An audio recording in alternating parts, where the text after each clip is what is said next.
নমস্কার বন্ধুরা, আজকে আমরা আলোচনা করব ভারতের অন্যতম প্রধানমন্ত্রী অটল বিহারী বাজপেয়ীর জীবন সম্পর্কে। অটল বিহারী বাজপেয়ী এমন একজন লোক ছিলেন যে তার বিরোধী তাকে সম্মান করত। একজন সফল রাজনেতা হিসাবে সকলের মনে তিনি দাগ কেটে গেছেন। শব্দের মাধ্যমে নিজের চিন্তা ভাবনা সব মানুষের কাছে তিনি পৌঁছে দিয়েছেন। তার জীবন সম্পর্কে শুধু 5 মিনিটের মাধ্যমে বলে শেষ করা যাবে না।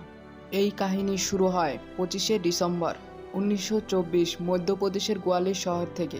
অটল বিহারীর জন্ম হয়।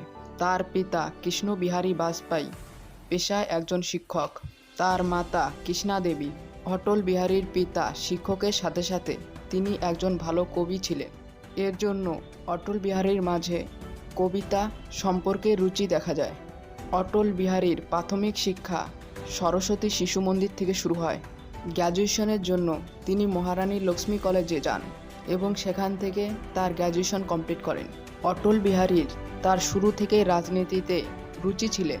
যখন তার বয়স 15 তখন সে আরএসএসে যোগদান দেন এবং 1942 সালে কুইট ইন্ডিয়া মুভমেন্টের সময় তাকে অ্যারেস্ট করা হয়। এর জন্য তাকে 23 দিনের জন্য জেলে থাকতে হয়। আরএসএস থাকাকালীন তিনি সংকল্প নেন যে তিনি আর কোনোদিন বিবাহ করবেন না। 1957 সালে তিনি ভারতীয় জনসংঘ থেকে নির্বাচনে দাঁড়ান। মথুরাতে তিনি ব্যর্থ হলেও কিন্তু বলরামপুরে তিনি সফল হন। অটল বিহারীর স্পিচ শুনে সেই সময়ের প্রধানমন্ত্রী জওহরলাল নেহরু তার উদ্দেশ্য করে বলেন, অটল বিহারী পরবর্তীকালে প্রধানমন্ত্রী হওয়ার যোগ্যতা রাখেন। পরবর্তীকালে 1975 থেকে 77-এর মধ্যে ইমার্জেন্সির সময় তাকে বহু নেতার সঙ্গে অ্যারেস্ট করা হয়। 1977 সালে ইলেকশন হয়, তখন জনতা দল সরকার তৈরি করে। ফার্স্ট টাইম অকংগ্রেসীয় নেতা মোরারজি দেশাই প্রধানমন্ত্রী হন এবং অটল বিহারী বিদেশমন্ত্রী।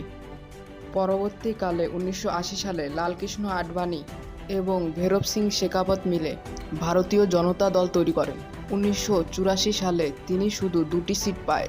পরবর্তী সময়ে 1986 সালে জোটের সরকার নিয়ে তিনি প্রধানমন্ত্রী হন, কিন্তু দুর্ভাগ্যবশত 13 দিন পর এই সরকার ভেঙে যায়। পরবর্তীকালে 1998 সালে বিজেপি এবং এনডিএ মিলে সরকার তৈরি করে, কিন্তু এই সরকার 13 মাস চলে। এই সময় অটল বিহারী পোখরণে নিউক্লিয়ার টেস্টের অনুমতি দেন। এরপর 13 অক্টোবর 1999 সালে 303 সিট নিয়ে তিনি 3বারের মতো প্রধানমন্ত্রী হন।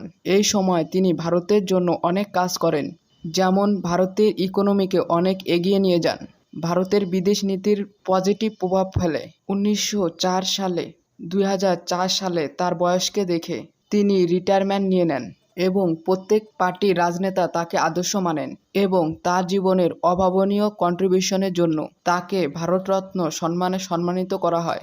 অটল বিহারী বাজপেয়ী আজকে আমাদের মধ্যে নেই, তবুও সে আমাদের মনের মধ্যে সবসময় জীবিত থাকবে। আমরা খুবই গর্বিত লিজেন্ড অটল বিহারী বাজপেয়ীজি। থ্যাংক ইউ এতক্ষণ সময় ধরে আমাদের সঙ্গে পাশে থাকার জন্য।